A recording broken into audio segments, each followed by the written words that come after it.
This is a recording on November 11th, 1981, in Town Hall, Lafayette, California. Author Andrew Young is the main speaker. Very happy and very pleased with what's come forth from our efforts, and we're really glad that you're here to help us celebrate it tonight. Second announcement is that for those of you who were at the other joint meeting in the library where Jim Holliday talked about his Gold Rush book, that book is, I believe, currently available at the Lafayette bookstore, and Betty Pimentel will be having an author's autograph party on December 5th from 4 to 6 if you're interested in getting. We have, since this is a jointly sponsored function, we have the president of the Friends of the Lafayette Library, Alice Johnson. She's here with her husband Richard, who happens to be our vice president of the Historical Society. So it's kind of an joint staff. That's right. The library is also represented tonight by the librarian, Barbara Ferguson, is here. Nice to have you, Barbara. The Contra Costa County Historical Society was another group that was involved jointly in getting this project up and running. And Sandy Kimball is somewhere. There she is. Sandy is representing the County Historical Society. The Lafayette Improvement Association was also instrumental, as you know, in getting this project going, but I don't know if there's anyone here from the LIA tonight. I don't think so. Brown dedication. Alice is sitting in the back here. She is a very special person to us, and it seems like whenever we get involved in a historical project, Alice has some connection with that, and that's wonderful for us to have firsthand experiences related to us about things in our community that are of interest. Alice was involved not in the first meeting of the LIA or the Lafayette Improvement Club, but the second meeting, and talks about meetings that were held in the city that certainly were organization meetings and didn't take place in a hall such as this, but were in a very rustic setting. And it's really nice to get a chance later in the evening to chat with her about the origins of how this whole thing happened.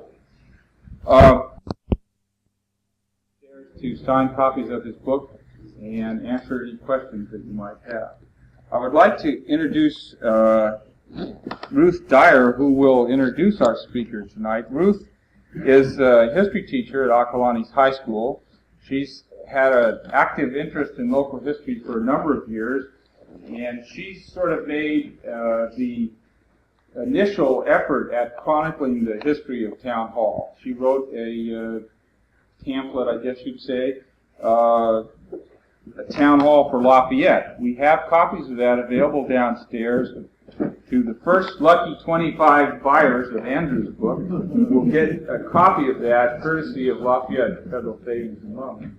But that history that Ruth compiled served really as the basis for pulling together information that made this town hall an official city landmark.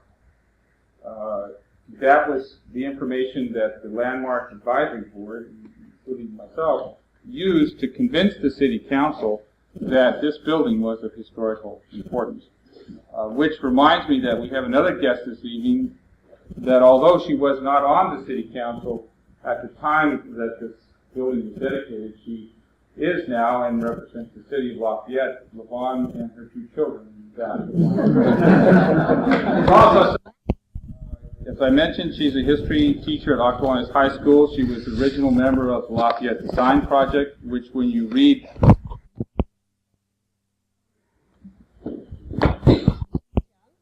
Author of The Improvers of Lafayette. Mr. Young himself is an improver and for many years has been a Lafayette resident. Many remember him and his wife Evelyn when they lived here and gave so much for this community. He's a native of Boston, educated at Roxbury Latin School and at Harvard. During the Second World War, he served for 39 months in the Navy and ended that service as a commander of an amphibious ship in the Pacific. And he devoted 20 years in the Naval Reserve. It was a business transfer that brought him here to Lafayette in 1947. And in his position with Liberty Mutual Insurance, he served as division manager of business policy production. He was an LIA member for many years and president in 1963 and 64. He served on Supervisor Moriarty's local liaison committee. During this time, there was a vacancy on the County Planning Commission, and many people and many organizations urged Andy to apply for that position. He was chosen out of 15 applicants. He has been on the County Planning Commission since 1967, remains in service there, and has served 3 years as chairman, 3 terms as chairman. He is known for his knowledge, conscientiousness, and integrity. Andrew Young, himself an achiever, has an exhibited concern for the future of Lafayette and for Contra Costa County. Andrew Young will tell us about the improvers of Lafayette. Gentlemen, I'll start off by saying that back in 1911, Lafayette was a very dull place. I don't think the people thought it was so dull. If you talked to them, I think they would have said, gee, a lot of it's always gone on here. So after all, beginning in the early 50s, this was the stopping place for the drivers of the lumber wagons who were taking the redwood logs from Canyon to Martinez. And later on, people came here from all over the county with their grain to be milled. Because of Elam Brown's setup here, he was able to provide a service which previously was available only down in San Jose. So, even after the redwood logs were all gone and after the grist mill was sold and was dismantled, there were still people coming to Lafayette because it was a central location. After all, this is only a day's trip away from Oakland, a day away from Martinez, a day away from Dublin or from Clayton. A very central location. So people came, and the town grew, and remarkably, considering the small number of people, there were a great many different businesses. For example, there had been a hotel here since 1852, and there are all the usual things you expect to find in a small town, such as a general store and a school and that kind of thing. But besides that, there was a blacksmith shop, a meat market, and a lot of other small enterprises which you really wouldn't expect in a little place which, according to one historian, had in 1900 only 93 people.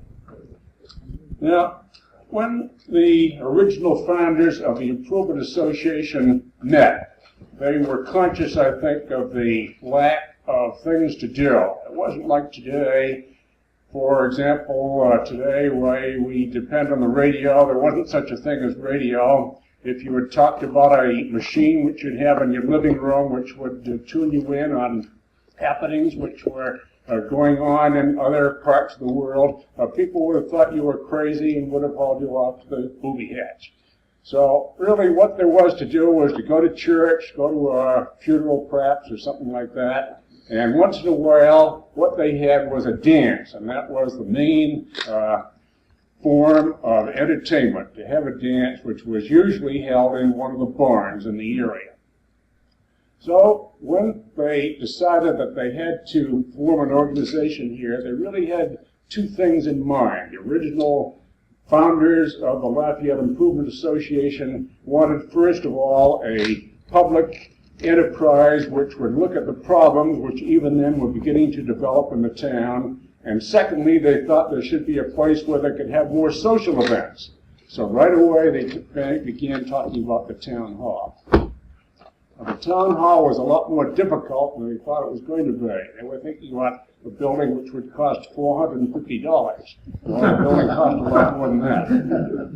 And actually it was a Gileone family which solved the problem. They gave the land and they gave a good slice of money toward the building of town hall, and the remainder was raised by incorporating and selling shares in the Lafayette Improvement Club, which was the original name of the organization.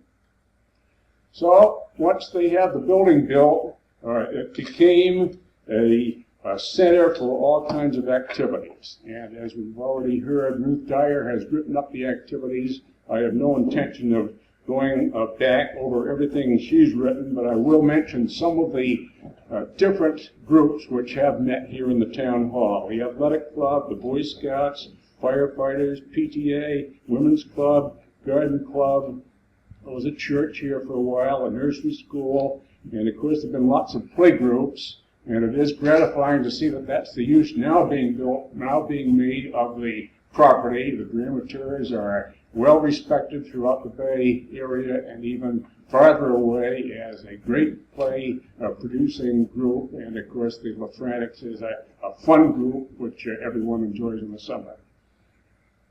Now, I think the most important use of the town hall was that which was made by the Improvement Club itself, because this was a gathering place for people on a regular basis who wanted to talk about the town and its problems. So this was the place where you came when you had a complaint. There was, of course, government that was in Far Off Martinez, and this was considered the representative of the community and the place where you had to go if you wanted to get started on something which needed to be corrected. One of the things they had here on a regular basis was candidates night. So if you were running for sheriff or for supervisor or for dog catcher or anything else, this is where you started and made your pitch. And unfortunately, this is also the place where you had to come to explain why you weren't doing the job as the way that people of Lafayette thought you should be doing it. And a good many people were on the hot seat here off and on. There were discussions about bond issues, about tax limit increases. There were a lot of arguments about land uses, and finally, in later years, where there was talk about incorporation, of course, they always had that perennial traffic conditions, which, of course, you still have today. There were some particular interests in the Lafayette Improvement Association. I would like to cover them in a little more detail. For one thing, there was always a problem with transportation. Shortly after the association started here, there was the beginning of railroad transportation by the Sacramento Northern, and that made a tremendous difference.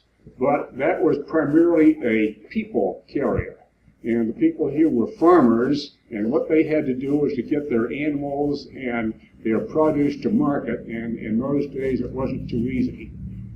We're accustomed now to wide, broad, smooth roads, and it's hard to imagine how it was back in the early 1900s, where the main road to Oakland was really only a couple of wagon tracks.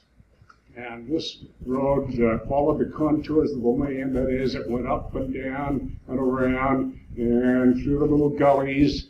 And it was really a major effort to get a horse, or rather 2 horses usually, and a loaded wagon up to the tunnel. So the first thing that the Improvement Association set out to do was to get a good road. And they did get other communities interested in this project. And in 1915, the county did complete what was called a hard road all the way from Concord to the tunnel. A great accomplishment. The increased traffic made people all the more conscious of the tunnel. And I think most everybody knows that the old tunnel was suggested back in 1860, but wasn't built until 1903. It was pretty elementary. It was made out of wood beams. It was low. When they first installed it, why, there wasn't room for a loaded hay wagon to go through. And it was dark. There weren't any lights until 1918. It was, on the whole, pretty inadequate. So again, the Improvement Association got to work and found that there was interest on the other side of the hills in having a new tunnel. They then worked with the people here in this county and went to the Board of Supervisors, got their help, went to Sacramento, and finally got the legislature to say, yes, the state will build a new tunnel. This was back in 1928. And of course, everybody thought, well, the tunnel would probably be done another year or so. It wasn't. It wasn't started until 1934. It wasn't finished until late in 1937.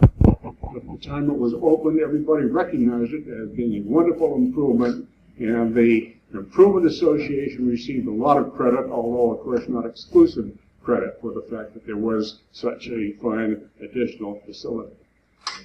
Well, the state took over the old main road to Oakland and made it into a highway, and that highway was adequate for a while, but it soon got to be too narrow, and what they did was to widen it in sections. So when I came here to Lafayette, there were places where the highway was 4 lanes wide, and other places it was 3 lanes wide, and in spots only 2 lanes wide. So I haven't forgotten the thrill when you got behind a slow-moving car or a truck and you decided to pass. All of a sudden you'd find that somebody coming from the other direction also was pulling out to pass. He was coming at you head on. So those of us who used the old road played chicken every day. The next thing that happened was that the traffic really choked up the town of Lafayette. There wasn't any freeway, of course. All of that traffic had to come right through town. And literally, you were taking your life in your hands as you went across Mount Diablo Boulevard during rush hour. So, again, the Improvement Association got after the state, and there were all kinds of phone calls, there were visits, there were letters, there were all kinds of promises made, and finally the state relented. It did put in a traffic light down at the corner of Mount Diablo Boulevard and Moraga Road, and the local paper, The Sun, which you all know, came out with a headline and called the traffic light Lafayette's Pride and Joy. The highway was 4-laned in 1950, and in 1950 the state made a count of all of the traffic going through Lafayette and found there were 30,000 cars every day. And then they made a little computation that in 20 years there were 70,000 cars every day going through downtown Lafayette. Well, this scared even the Division of Highways, and they decided to build a bypass, and the bypass came along in 1957, and that was really a landmark year for the town, because once the traffic was off the main road, then Lafayette was for Lafayette people. And one of the advantages was that the Chamber of Commerce then could go about cleaning up the downtown area, which it did. At first it had some plans, but didn't have enough money or people to carry them out. It did go ahead and found a very fine organization, the Design Project. A lot of the people in the Improvement Association also joined that. The merchants then got behind the M2 district. Lou Repetto, I don't see in the audience tonight, but he was the main mover on that. And as a result, we have Mount Diablo Boulevard as we see it today, a fine, smooth, paved road, complete with gutters and sidewalks and landscaping, and without the forest of telephone poles and wires which used to grace the street many years ago. Well, the next thing that came up, well, not the next thing, I'll backtrack for a minute. A couple of years ago, we had a drought here in Lafayette, and as a result, I think we all became quite conscious of the need for water. Well, back in the 1920s, there was a 5-year drought, and people really suffered because in this town where people had only wells, of course, and one by one the wells dried up, and those people who had the water shared it, but their wells even weren't producing very much. And that's pretty serious in a town where you have not only people, but where you're dependent on animals. Animals are not only valuable and necessary to a brown community, but they also drink an awful lot of water. So obviously something had to be done. Well, again, the improvers set about saying what that something might be. Well, meanwhile, on the other side of the hills, Oakland and some other communities had founded the East Bay Municipal Utility District, and they were building the Pardee Dam, and they were taking the water from the McKellamney River and would be carrying it right through Lafayette in their aqueducts. And the obvious question was, why don't we just hook into that water system? Well, that was a lot easier said than done, because the act under which EB mud had been founded limited it to a certain area. So the improvers then had to do several things. They had first to convince EB mud that it was necessary, or desirable rather, to expand their service area. Then they had to go to Sacramento and convince the legislature that it would be a good idea to expand the district. And the third thing they had to do, of course, was to convince the people in Lafayette to okay the bonds, which would then provide the necessary distribution facilities. In other words, they had their own water distribution districts. So they got all the preliminary work done, and finally in 1931, the matter of the water bonds came up to a vote. 193 people voted. They counted the votes. The vote was 193 for and none against. Remarkable achievement. Well, now Lafayette had the new tunnel, it had the highway, and it had water. So what followed was rapid development. And the problem with rapid development is that sometimes things were overlooked, and what was overlooked was the fact that soil conditions were bad. So that although these new residences were equipped with septic tanks, the septic tanks failed. And you can just imagine what the result was. This happened on a wholesale basis. And it was not only a very disagreeable situation, but also it was dangerous. The head of the state health department came and said it would be possible to have a typhoid epidemic in Lafayette at any time. Well, there again, the people in the Improvement Association got busy.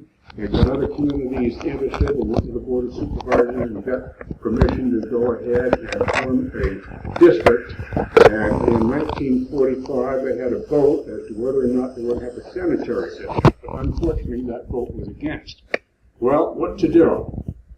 The people of Lafayette sat down. They said, well, in Lafayette, they voted for it. They also did in Saranac and Walnut Creek. We'll just go ahead now and have a small district just for those three communities.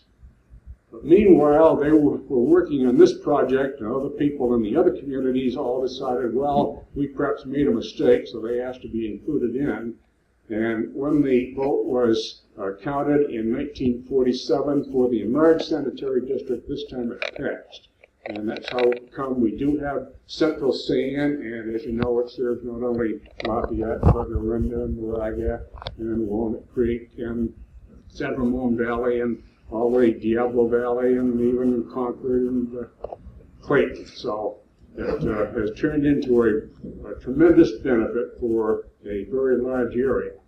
So right now I'd like to make a point. Here was a small local organization designed just for Lafayette, but what it did was to work on a number of projects, first being the hard road to the tunnel, the second being the new tunnel, the third being the 4-lane freeway, and finally EB Mudwater, and then the sewer district. All of these things benefited a very large area, and the effort of the Improvement Association extended way beyond what you would have expected.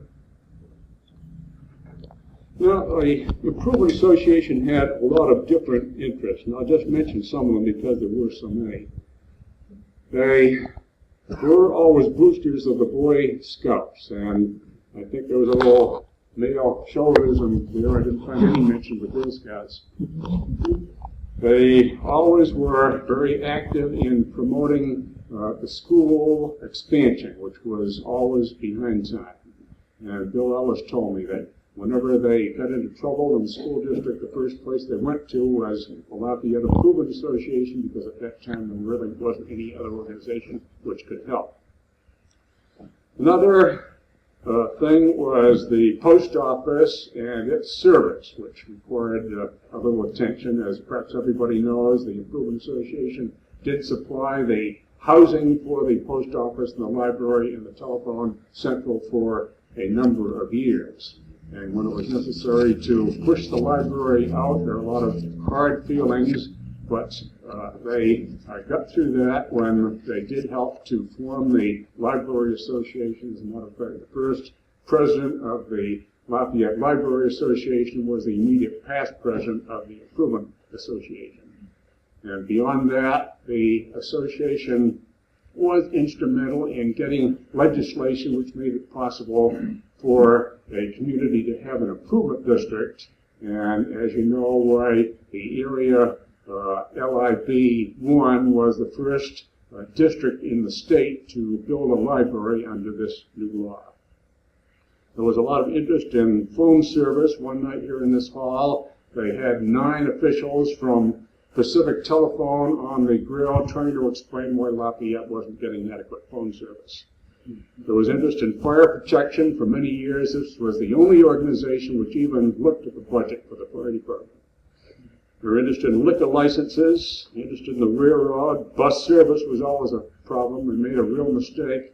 They backed Greyhound when Greyhound asked for an exclusive franchise. But as those of you who ever rode Greyhound will remember, the service was always poor, and we always felt the price was much too high. Another matter of interest was police protection, and the organization was instrumental in getting a branch of the sheriff's department here for a number of years. I would like to talk about recreation. The association backed the East Bay Regional Park District, although there was no way back in the 1930s that people in Lafayette would have benefited from regional parks. One of the past presidents, Ralph Miller, was instrumental in setting up the County Parks District, which has since gone out of business, and also was the prime mover of the community center, which has performed so well over the years and finally gave its valuable property and its bank account to the city to continue the work for the young people in the area. I've already mentioned, I think, the dances and the balls, which were held here in this room. Those were very elaborate balls. They were giving prizes at one time of $7.50 for the best costume. Well, in those days, $7.50 was the equivalent of at least $75 and probably over $100 in buying power today. The fiestas and the horse shows were a great form of amusement, and these began about in 1930. And the horse shows, of course, were put on by the Horsemen's Association, but the fiesta was sponsored by the Improvement Association. And it might seem to you that this was a kind of fuddy-duddy old organization. It really wasn't. Those fiestas were pretty lively affairs. I've seen their advertising, and they had dancing both Friday and Saturday nights, and they featured wrestling and boxing, and then they had in quotation and plenty of other robust amusements. And by that, why I'm told they meant gambling. And there was an interesting story about the year 1936, where some of the men on the committee thought that they should have an attraction for the fiesta. And they made arrangements to import one from Southern California. She was described as a beautiful, blonde, buxom nudist queen. Well, the ladies on the committee seemed to take a dim view of that, so it finally ended up that as another years, it was just a high school girl, a demure type, and of course, fully clothed. One of the really important functions of the Improvement Association as the years went on was land use planning. And as the town grew, there were all kinds of applications and there were all kinds of problems. So I won't get into these in great detail, except to say that for a long time, the Improvement Association sent a representative to Martinez on a regular basis. And there were times when they sent 100 people to Martinez to protest something which they thought was particularly objectionable. As a matter of fact, the Planning Commission met here a couple of times in this room. And gradually over the years, the Improvement Association became more sophisticated, Bill will remember that what we began to do was to get the developers to come in and to discuss their plans with the directors of the Improvement Association before they went to the county. And the result of that was that oftentimes what we were able to do was to get some changes which would make the rezonings or the developments palatable, or we would be able to get some conditions written which would make it a better setup for the community. There were a couple of important things which came up in the area of land use planning, which I'd like to just mention. One of them was the matter of the Soleil property. I don't know whether any of you remember it under that name, but that's the property which is in the west end of town and lies between the Orchard Nursery and the reservoir. Worked very hard to defeat it. And finally, the bright engineers backed off a bit, and they said, well, we'll run the tracks on the north side of the freeway to Walnut Creek, and we'll build a station for Lafayette and for Walnut Creek and San Ramon Valley, just the other side of Pleasant Hill Road. Well, that didn't go across very well either. Everybody in Lafayette could imagine going down to the center of town, which you have to do from most areas, and then having to go east to the station at Pleasant Hill Road, and meanwhile there would meet all the people coming up from the San Ramon Valley and from Walnut Creek. And what they wanted, of course, was to have a downtown Lafayette station. Well, there was a coalition of the Improvement Association and the Design Project and the Chamber of Commerce. And these people really worked together, and as a result, they finally won their point.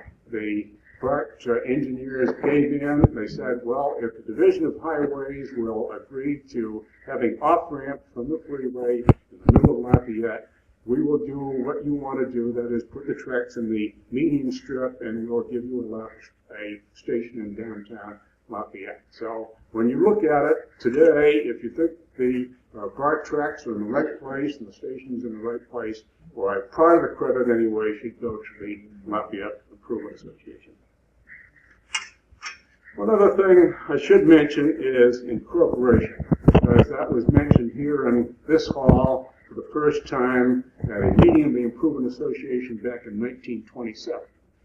Now, there was interest in incorporation off and on over the years, but an awful lot of people were against it. Their thought was they'd come from the city. A city was a place which had sidewalks and street lights and crowds, and that was what people wanted, why they were going to move out. So they were unalterably opposed for many years to incorporating the area.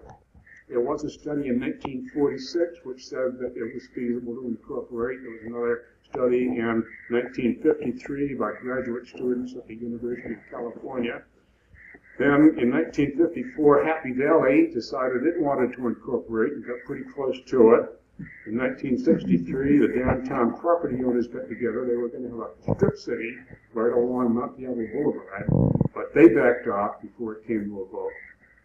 It was in 1957 that the Lafayette Improvement Association backed an incorporation attempt, and this resulted from a study which had been made by Bill Zion, a past president and still an acknowledged expert on the economics of incorporating. And a great deal of work was done, but still it wasn't possible to convince enough people that the town should incorporate, so it didn't happen at that time. And as you all know, it was a design project, and in particular, Don Black, who led the successful attempt in 1968 to incorporate Lafayette. And in the study, which convinced a good many people that that was a desirable action, there were a great many people from the Improvement Association. In fact, there were 9 past presidents of the LIA on the study committee, and there were a number of people in the proponents, the active proponents for incorporation, also from the Lafayette Improvement Association, of which the most prominent was John Kennedy, whom many of you will know. Well, I think I've talked within my allotted length of time. Joan Merriman told me it couldn't be over 30 minutes, and of course in 30 minutes you can't possibly go back over all of the things which have happened to an organization in 70 years.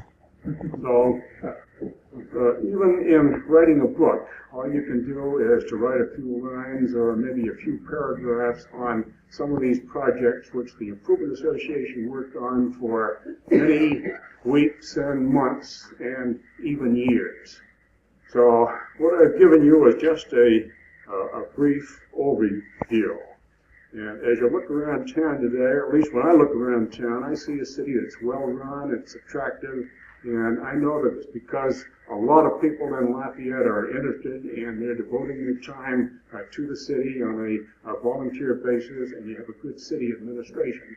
At the same time, Lafayette has a long history, a long heritage. If I figure properly, it's 134 years, and for more than half of that period, there was an organization which was working for the community, and I think made some changes and set the area off on a path which has led to the desirable city that you have today. So I hope with this little overview that you'll share some of my enthusiasm for what I think was a really competent and a really prolific organization, which I call the Improvers of Lafayette.